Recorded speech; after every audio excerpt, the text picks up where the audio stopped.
Hello, welcome to Econometrics Melody. In this video, we'll discuss about the multicollinearity, missing values, and outliers. This is going to be a very brief introduction of these topics. So first of all, let us talk about the correlation between a variable x1 and x2, and the square of the correlation can be calculated making use of this formula. And we are going to take two independent variables x1 and x2, and the variance of beta estimate associated with either x1 or x2 can be calculated making use of this formula, sigma square divided by 1 minus the correlation coefficient, square of the correlation coefficient, and the variation of the respective variable x. If the variables are highly correlated, then this value is going to be very less, which results in higher variance of the beta coefficient.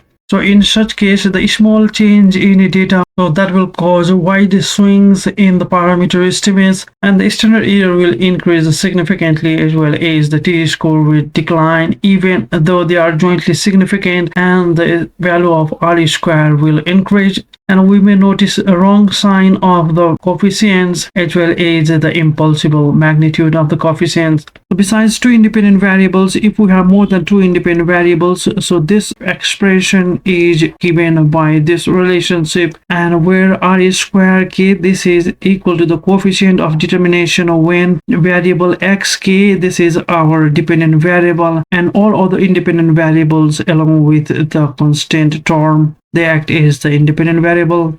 From this relationship as well, we can say that the variance of beta x, it is dependent on these three components. So we can make this analysis, so other things remaining equal or constant. So increase in this, that is the coefficient of determination when independent variable k, it acts as the dependent variable, while other independent variables, they act as the independent variable. That is when the correlation of independent variable xk, it has a higher correlation with other independent variables, then in that case the variance of beta k, so this will rise, because if R square k, if this increases, then the overall value it decreases, therefore it leads to the increase in variance of beta k, the coefficient associated with the particular independent variable xk. Similarly, other things remaining equal, if the variation in that particular independent variable k, if it is higher, so if this value is higher, we divide sigma square by the higher value, then the variance of the beta of that particular independent variable k decreases. Similarly, if this term itself, if it decreases, that is, if we have a better fit of the regression, then the residual term will decrease, meaning thereby the variance of the residual term it decreases, then the variance of the coefficient, beta coefficient of that particular independent variable k, so it decreases. So from this relationship R square k, it measures the correlation between a variable, independent variable k, and other independent variables. So in order to detect the condition of multicollinearity, we can construct the variance inflation factor making use of 1 divided by this component for each independent variable. And if the value of VIF for a particular variable is higher, then we can consider that that particular independent variable has caused the problem of multicollinearity. We can check the value of VIF across the independent variables and come into some conclusions. Similarly, another way to detect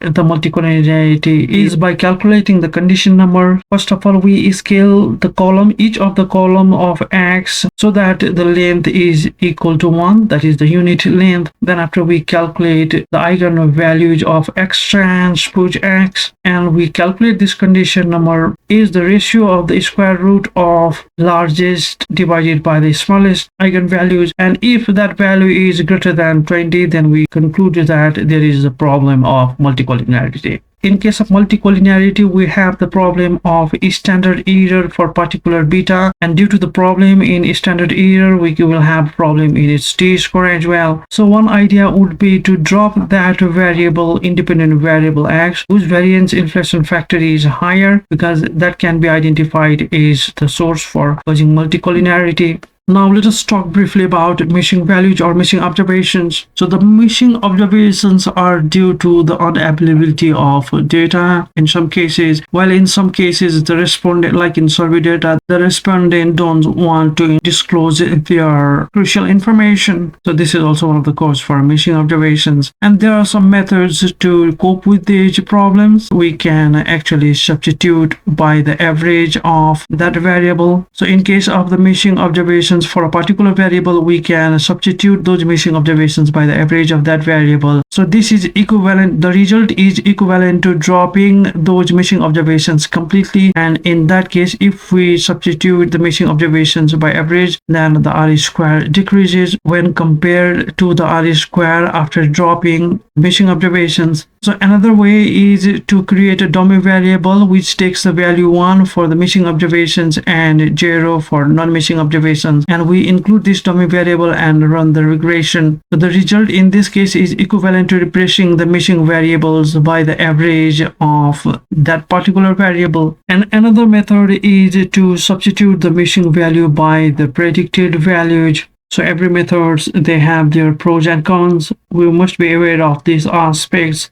Now let's see it by the help of example. We have generated the dependent variable as well as the independent variable. We are considering a case of a single regressor, and we want to also create some missing observations for the independent variable x, and let us see the regression. So out of 21 observations, there are 7 missing. Therefore the analysis is based on only 14 observations. We have dropped out 7 missing observations, and this is the coefficient of x, and the R square coefficient of determination is 9.67%. And let us collect the required information in matrix and let us display it. Therefore the number of observations, coefficient of determination, coefficient for the independent variable x, and the coefficient for constant term. Now in place of the missing observation, let us replace it by the value of mean, and let us run the regression. So what is the change?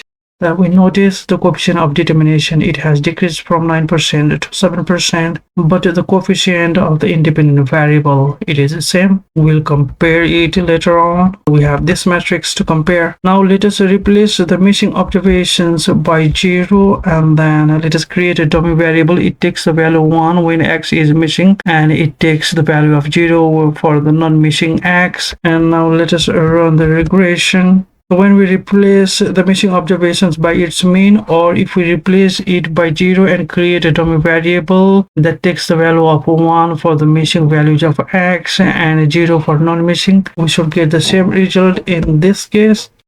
And let us compare the results in one matrix for all of these 3 cases. So when we omit the missing observations, the number of observations we have is 14. We have dropped 7 missing observations, and the coefficient of determination in this case is 9.67%. While if we substitute the missing observations by their mean, or when we create a dummy variable by substituting the missing values by 0, and the dummy variable takes 1 in case of missing values and 0 for non-missing values, so they are same. Substituting by mean and creating a dummy variable, we get the same result. And for this case, the coefficient of x, it is the same for all of the 3 cases, while the coefficient of determination decreases when we substitute the missing observations either by its mean or when we create the dummy variable. So this is the case of a single regression. Now let us add another regressor x1 and repeat the same. So let us quickly run this and focus on a single matrix that compares the results. Now we have added an independent variable x1. So the coefficient of x is equal for these 2 methods. That is when we replace the missing observations by its mean, or when we replace the missing observations by 0 and create a dummy variable, and that takes the value 1 for missing observations of x and 0 for non-missing observations. So the results for these 2 methods, they are same. Now let us compare the results of these 3 methods for a different number of regressors. In the first case, we have only one regressor x, and in the second case, we have 2 regressors x and x1. So in the first case, the coefficient of the regressor, it is equal for the 3 methods, but the coefficient of determination, it decreases when we substitute the missing observations either by mean, its mean, or by 0. And method second and third, they yield the same result either for single regressor or multiple regressors. So this is what we wanted to say. Now, in order to identify the influential data points or the outliers, we are going to investigate the residual term. Is the residual term can be written as ME. So we have substituted the population counterpart and we solve this. So the expectation of EE transpose, this is equal to sigma square when we assume the condition of homoscedasticity, and when we solve it, we get this result. Sigma square M is our residual maker matrix, and this is equal to I minus P, where P is our projection matrix and M is equal to I minus P. We know this relationship.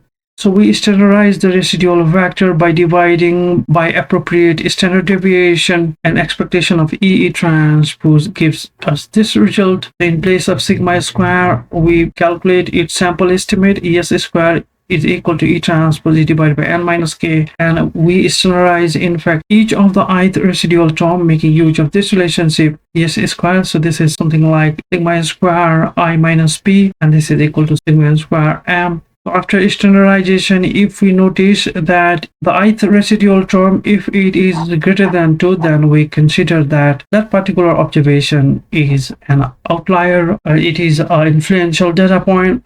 So we have covered or calculated or even derived some of these properties. Let us see finite-sample properties of least square. We have already calculated the conditional and unconditional expectation of OLS beta, as well as their conditional and unconditional variance. We have already dealt about the Gauss-Markov theorem. Similarly, we have seen that the conditional and unconditional expectation of the variance of the sample residual, this is an unbiased estimator of the variance of the population residual. And we know that the beta estimate and the residual term, they are orthogonal, and that is they are independent. So the beta estimate, it is independent to the residual term or some function of the residual term. Is the population residual, it has a normal distribution. We have calculated the distribution of conditional distribution of OLS beta. It is also normally distributed with mean population beta and variance sigma square x transpose x inverse. We assume the condition of homoscedasticity and no autocorrelation. N minus k square by sigma square, it has a chi-square distribution with n minus k degrees of freedom, and expectation of S square, this is sigma square, and its variance is given by this relationship. And we have calculated the t distribution related with our beta estimate. So this is given by this relationship, and this t is independent of x. This t distribution is not the function of x, so we can use this whether x is stochastic or non-stochastic until we can ensure that the population residual is normally distributed. And in order to perform the test of significance of the regression model, we use f-test, and it can be calculated making use of this formula, where the null hypothesis states that all of the beta coefficients, they are equal to 0, and the alternative hypothesis is that the beta coefficients, they are not equal to 0. That is, the model is significant. Now our next topic will be related with the infinite sample properties of least squares. So this is it for this tutorial. Thank you very much for your time. Thank you very much. Econometrics Melody.